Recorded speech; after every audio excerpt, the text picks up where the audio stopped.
Hey there, I'm Matt Tommy, and over the last 10 years, I've helped thousands of Christian artists all over the world start thriving spiritually, artistically, and in the marketplace, while at the same time building my own super successful art business. If you're ready to bust through the roadblocks that have held you back for years, create the work you love, and really live the life you know God created you to live in His kingdom, then you're in the right place, my friend. Now with over 500,000 downloads, you're listening to the Thriving Christian Artist Podcast. Hey, my friend, I'm so glad that you're with me on the podcast today. You know, today's going to be a fun podcast, although we're talking about anxiety, because I get to talk to a friend of mine and her husband, Dena and Jason Hobbs, who Dena and I were actually camp counselors together way back a long time ago. I'm not going to tell you how many years, but it was a long time back at an incredible place called Camp Glisten in Dahlonega, Georgia. We both worked there, and it was a wonderful Christian camp. And, you work with somebody we were camp counselors together for a week, and then summer ends, you go your separate ways and that sort of thing. And 20 plus years later, we reconnected, and through just a funny circumstance we talk about in the interview. And it's amazing how the work that they're doing now with helping folks with anxiety and really walking in freedom and learning how to walk in freedom as people who love the Lord and want to walk in everything that He's got for us. So I'm super excited for them to be on the podcast today. They've written a wonderful book called When Anxiety Strikes, and it's not just a book, it's actually a journey that you walk through to begin to experience healing in this area in your life. And so just real excited to bring this to you today. And of course, you can grab the book and all their other resources at the link that's right here below in the podcast show notes. Now, before we jump in, I love to give a shout out to my listeners, and today's is from General John over on Apple Podcasts, and it says, "Love, love, love Matt Tommy's podcasts, mentoring program, and Facebook communities. Matt is always relevant, relatable, and brimming with revelation. He touches on both the spiritual and the practical aspects of creating art. For those who are pursuing a career in the arts, his teaching is invaluable." Well, John, thank you so much, man, for giving a review and letting everybody know that the podcast is a valuable resource in your life. That means a huge amount to me and to my team, and especially as we continue to create episodes just like this one that are going to be really valuable and encouraging to you. So thanks a lot. Listen, if you're out there and if you've not reviewed or subscribed to the podcast, please take a moment and do that. It really means a lot to me and to our team, just to let us know that we're going forward and on the right page. And if you'll just use whatever app you're listening to, there's a place that you can review and subscribe. Do that. Leave us a little note, and who knows? Maybe I'll feature your review here on the podcast as we continue doing that in coming days. All right. Well, friends, I love you very much. I'm going to get out of the way. Here's my friends, Jason and Dena Hobbs, talking about when anxiety strikes. Well, hey, my friends, I'm so glad that you're with me on the podcast today. I'm so excited to have some new friends with me. And I'm going to tell you, some are new and some are old. And this is an interesting part of this. But Jason and Dena Hobbs, who are here with a brand new book called When Anxiety Strikes. And wow, guys, so excited that y'all are here and able to share your story and about the new book. Welcome to the Thriving Christian Artist. Thanks, Matt. Thanks for having us. Really appreciate it. Absolutely. Now I have to just give a little caveat because I think it's kind of cool. Met through a mutual friend of ours, Diana Flagel, who's a credible book agent and that sort of thing. And I saw your new book on her Facebook. I was like, oh my gosh, this sounds like a fabulous book. I would love to read it. And so Jason reached out and we started Facebooking, and then Dena came in and we started saying, your name sounds familiar. Like, I think I might know you. Were you at Camp Glisten back in the 90s? And I was like, yeah, were you? Y'all, we were co-counselors together at summer camp. What now, 20 plus years? Oh, too long ago, too long. So you probably need to be careful with the calculation. I know, exactly. Only 5 years ago. All right. But it was like, wow, how the Lord brings our paths back together. And so it even was more fun to think about having you guys on the podcast. But for those folks who don't know you, they're just getting to know who you are and everything. Why don't you guys just briefly introduce yourself, where you're from, and kind of what you're doing professionally right now, and then we'll jump into the book. So sure. So my name is Jason Hobbs. I am a clinical social worker in private practice. So I see a lot of kids and adolescents, but work with a fair amount of adults, a few couples here and there. Have been in practice for over 15 years. Start out working in homeless services. I have a Master of Social Work, which is, the background for the license, but also have a Master of Divinity. So pastored a United Methodist congregation for a few years, grew up Southern Baptist. So we've kind of run the gamut of some of these circles. So and now find ourselves in an Episcopal congregation. So isn't that great? We've been all over the place. You're in good company, so don't worry. I think we're all just these transient people when it comes to our faith. So yeah. Absolutely. How about you, Dena? And I'm Dena Hobbs. I'm married to Jason, and I also have a Master of Divinity. I graduated from Union Theological Seminary in Richmond, which is a Presbyterian school. So we got that in there as well. And while I was at Union, I developed or was diagnosed with panic disorder. I had a level of anxiety in my life already. And then I took a medication that was a catalyst that kind of took my anxiety from like a 7 to an 11. If we're doing the spinal tap chart. Wow. So I developed some pretty significant panic attacks at the end of my last year in seminary. But the silver lining to that is being in such a supportive, caring environment, I was able to get very quickly referred to therapists. And I had a good general practitioner at the time who referred me to a psychiatrist. So I quickly got into a cradle of good care, taking care of all the parts of me and had people that were checking on me. So I count myself fortunate that, I was only having active panic attacks maybe for a week or two before I got into a pretty good system of care, which makes a huge difference if anyone's struggling with panic attacks. And then, as life goes up and down, my anxiety spikes or it lessens. And throughout the decades, I have made it a habit to learn how to manage that. And at some point, we decided to write a book about it. Absolutely. Absolutely. It's interesting. I think when you go to write a book, I've written, several myself, and it's like, the best books, I think, are always out of our own journey, right? Because that's kind of what we've developed authority in our own life, or at least we're willing to share the struggle and where we found, strength in that.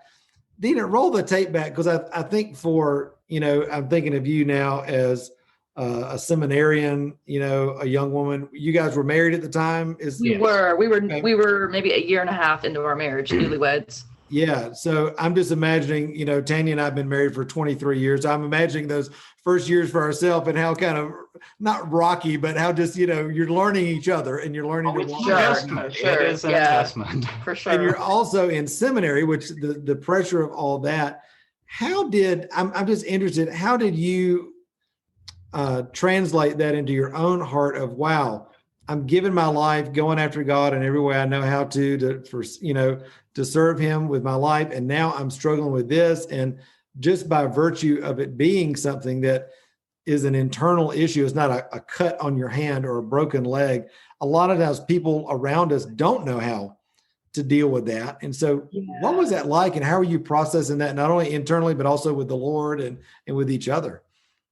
I think initially, and because like I said earlier, I was surrounded by this network of care. People were like, okay, you took this medicine, your body's biochemistry changed, and we've got to get that back. So people helped me frame it early on in terms of the medical parts of my body were also struggling. Yeah. And so that was helpful, and that I didn't just blame it on myself personally, like something had happened to my body chemistry. But there were certainly the moments where, I was on the floor praying, Jesus, take this from me.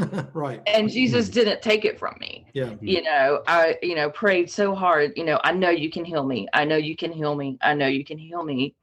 And whereas God did heal me, it was not immediate, right? So I think I did struggle with that of why, when I feel like I have done everything, I've given my entire life for you. I'm dedicating my entire life for you. You let me go through this. So big wrestling with the questions of evil, which, it's not a bad thing for a seminarian. Sure. That's right. I mean, I don't want to make too much fun of that, because it was intensely painful and difficult at the time. I mean, there were we had the couch that I called like the couch of tears. I mean, it was intensely painful at the time, and all I could do was really hang on. And I think that's a lot of what we do when we're in like the crisis of, if you've gotten diagnosed with a significant anxiety disorder instead of like low level anxiety. Sometimes all you can do is hang on. Yeah. Until the medicine kicks in and it eased up a little bit. It was probably my second spike of anxiety where I really started to, and I was a pastor at that time, and life stress, things weren't going well at the church. We got a new senior pastor and there was a lot of conflict, and that triggered another anxiety episode. And I worked out a lot more emotional and spiritual issues with my therapist at that time, because I didn't go to the intense panic attacks, because I wasn't in the crisis place physically. And I think during that time I was able to more wrestle with, okay, I'm a minister and yet this is still happening to me. Why is that? And I mean, it changed my theology. I came to some different places of what I believe and how I believe God walks with us, and what our relationship with Jesus is like. And because I think a lot of us are comfortable with the theology of God delivering us from the fire, but not delivering us in the fire, right? I mean, or not walking through the fire with us. That's more of a theology of presence, and healing, and the ideas of healing and wholeness means something different. Yeah, Isaiah 43 is one of our favorite passages. When you walk through the waters, you will not be consumed. Gosh, I'm getting it all wrong. I should have been a Baptist, and I could quote this. The waters will not overwhelm you, and the fire will not consume you. Thank you, my Southern Baptist. Well, some of that is in our hymnody as well. That's true. That's true. I mean, that's true. Anyway. Yeah, but we walk through the struggle, and we are not consumed by it. But it doesn't mean that we still keep walking through the struggle. It's just that God walks with us, and that gives us enough strength and enough comfort and enough something I don't even have the word for, that we make it through. And then that changes us. That fire also purifies us, and it makes us stronger. And I'm a different person because of what I've been through. And I don't know that I would rewind and take that away. Yeah, I love that. It gave me gifts to go through some of that struggle. Yeah, I mean, to me, part of that is a theology of the cross. Yes. It's about moving through the suffering. With Jesus. And there's lots of dark, difficult places in that. And then even after resurrection, I mean, when Jesus appears again, there are still wounds. Yeah. There's still a sense in which, this wound is still here. It doesn't mean that there's not healing, there's not wholeness, and there's not new life, but the wound may still be there. Right. Talk about, as you, Jason, on the other side of this, learning to walk with your wife who you love, and you're in ministry as well, and in a helping profession.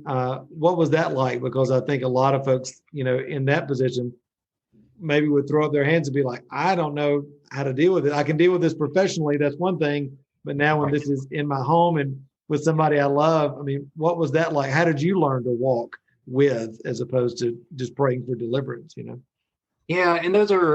And for me at that point, educationally, it was an interesting place in that in the MSW curriculum, the Master of Social Work, there's a point at which you're doing a lot with diagnostics and, learning the DSM. Well, it was a DSM-4 at the time, now 5. But, I was able to sort of reframe some of this as a brain disorder, as our brain being an organ, just in the same way that, if your pancreas was not functioning properly, then that looks like diabetes. Right. There's a way in which we have to reinterpret that.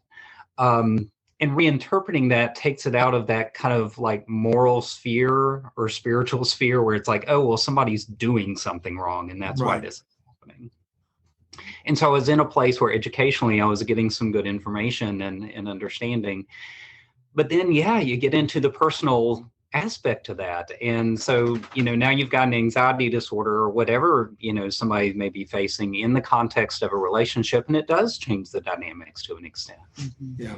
But, that's the same way, to reframe that again, you think, oh, well, if suddenly something else had been diagnosed, if it had been cancer, if it had been anything else, well, you learn about the disease. You say, sweetheart, I'm with you, and you hold hands and you say, all right, let's see what we're going to do to make it through this. Right.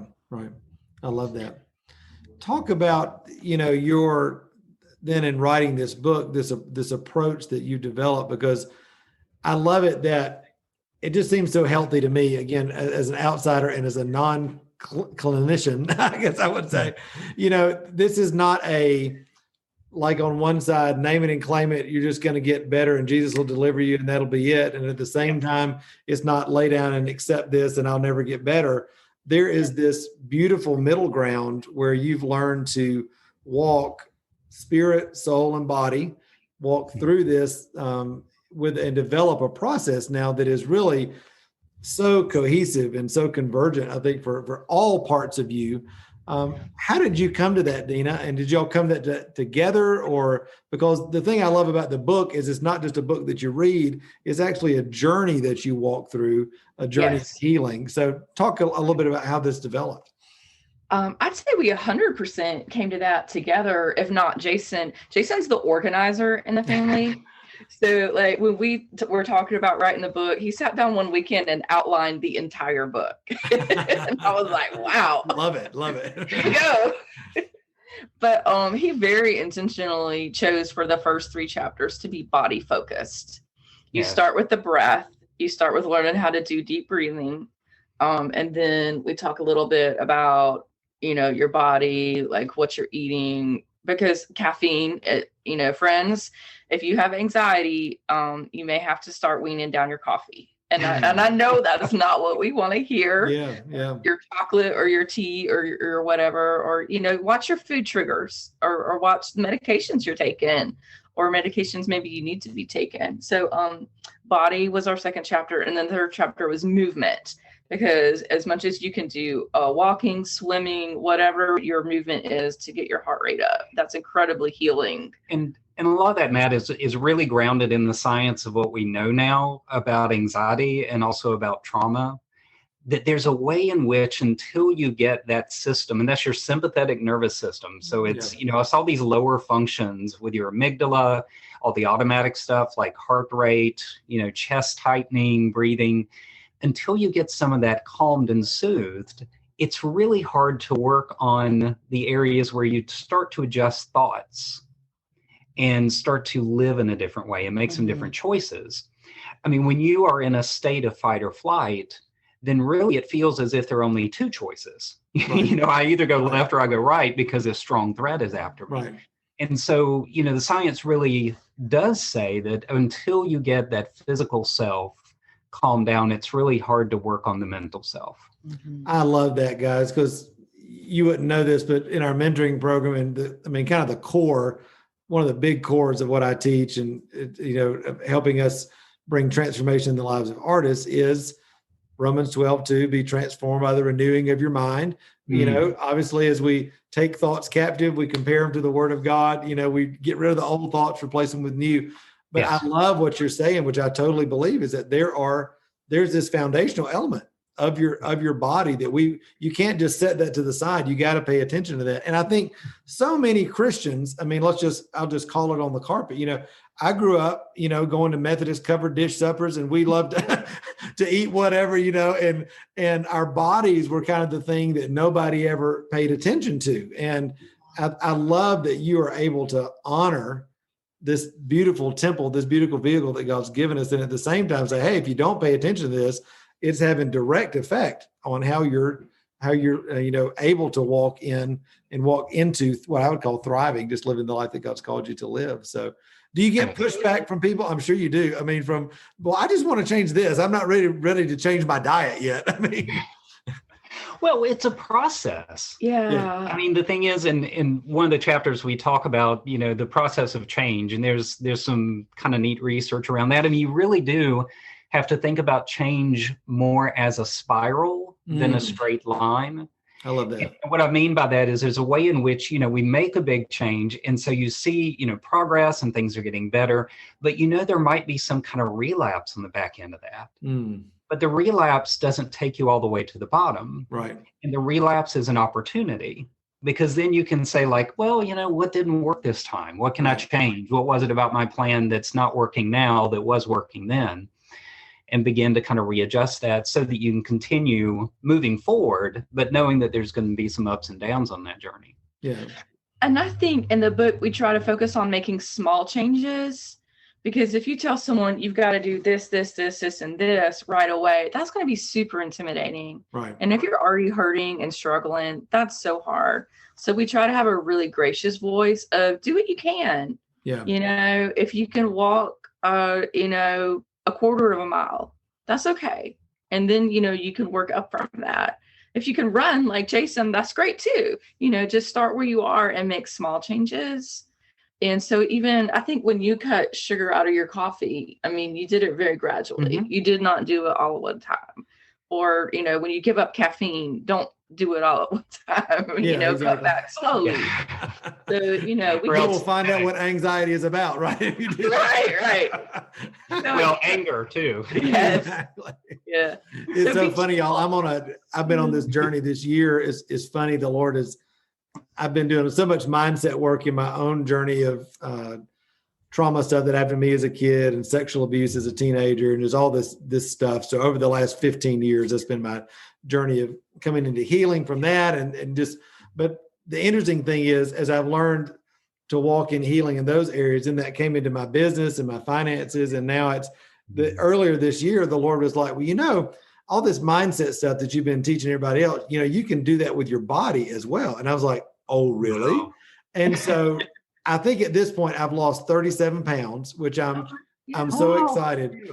But just to give everybody hope, talking about relapse, the other day I was having a stressful moment and I walked out into my studio, into the kitchen, and there sat a lone jar of peanut butter and a jar of honey. And there was a spoon there. Oh.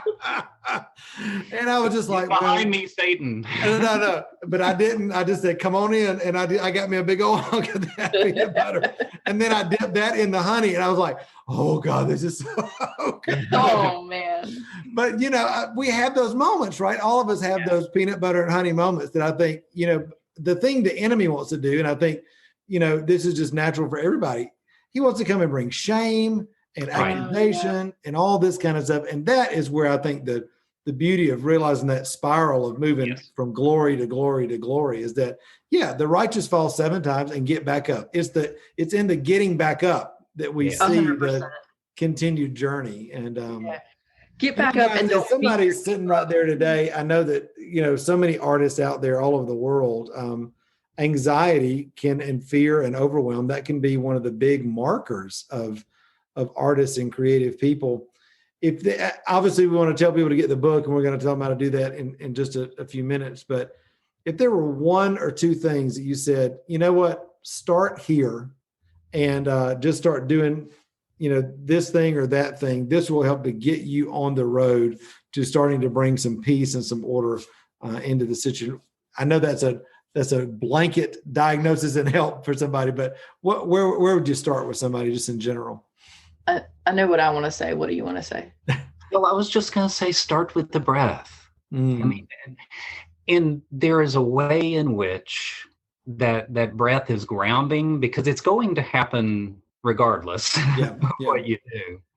But just settling into that physical sensation of the breath coming in and out. And there's certainly a way that, for those of us who are people of faith to, breathe with the Spirit and breathe knowing that God is that breath that's moving in and out of you, the same breath that moved over the face of the waters in the beginning, to just know that and to start there.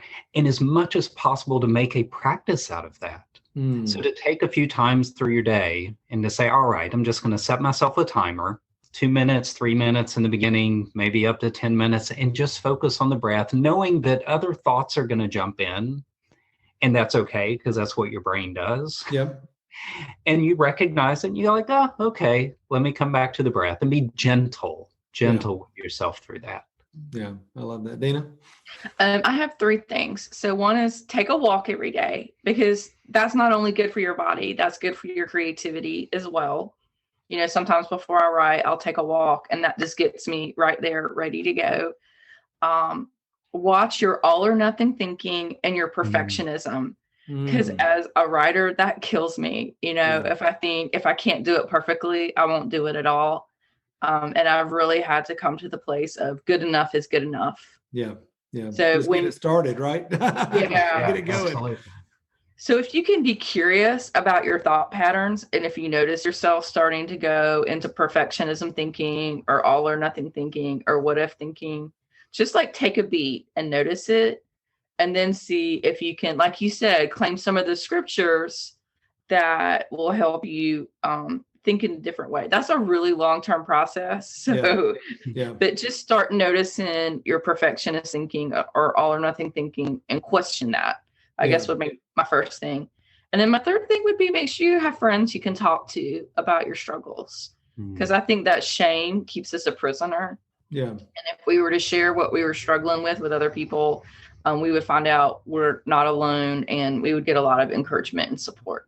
Yeah, I love that. I love that. Community is so important. It's like that verse in James that says, you know, confess your sins to one another and you'll be healed. And I'm like, I think there's a level of healing that none of us will enter into unless we're willing to be real with the people that are around us that love us. You know, there's healing.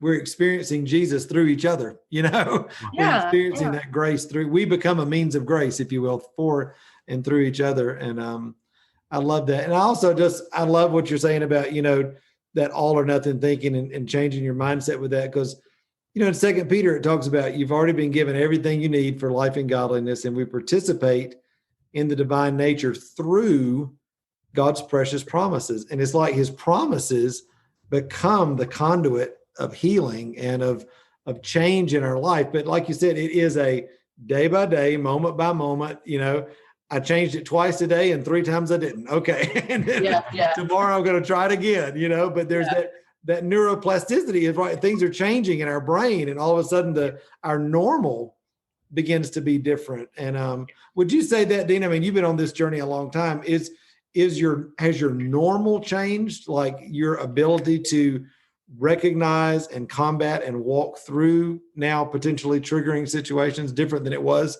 years ago? Yes. Praise Jesus. Yes, that is true. But I will also say that when stress increases, like there's a tendency to go back to the old patterns. Sure. When stress increases, I have to really watch that and up my self-care. The things I'm doing to manage that. So, and be gracious to myself. You know, we all have to give ourselves grace in great measure. So yeah, absolutely. The overall, improvement. Yeah, that's so good. Well, guys, what a joy it is to have you on here. And I love stories where we walk through things with the Lord, and then God's using that greatest place of weakness in our life to become our greatest place of authority and strength. That, as Henry Nouwen would say, the wounded healer, right? We become Dena, you and I both know Bob Cagle, and our camp director back then, he loved Henry Nouwen, and I started reading him back. Yeah, I love it. Don't you? I was going to say, I read my very first Nouwen book at Camp Listen. So yes, that is so good. Yeah. So good. Well, I think it's just that healthy view that, hey, God's walking with you through the things that you walk through in life. And it's from that, if you'll trust him along the way, that he's going to use those as your greatest place of strength and authority and healing in others. So I know folks are going to want to get this book. So we're going to have the link in the show notes, but if they're just on the internet, on the interwebs, where would they go to find the book? Anywhere really. I mean, all your online retailers have it. I mean, it's in all those places. Could find it in a Christian bookstore. I know it's popped up in a lot of those places too. So yeah. Good stuff. Good stuff. Well, guys, be sure to grab the book. You can click the link that's right here in the show notes. And Jason and Dena, thank you so much for sharing your story, for walking with others as they are endeavoring to see healing in their life. And just such a joy to be able to connect, Jason, and reconnect, Dena, with you. So thanks for being on the podcast today. Thanks, Matt. Good to be with you, Matt. Thank you. Hey, thanks so much for spending a few minutes with me today on the podcast. Listen, I hope it's been a huge encouragement to you on your journey as an artist. Hey, also, before you leave, make sure to hit the subscribe button so you don't miss any of the other episodes of the Thriving Christian Artist podcast. And also, be sure to connect with me on Facebook, Instagram, or at my website, which is matttommymentoring.com. Until next time, remember, you were created to thrive. Bye-bye.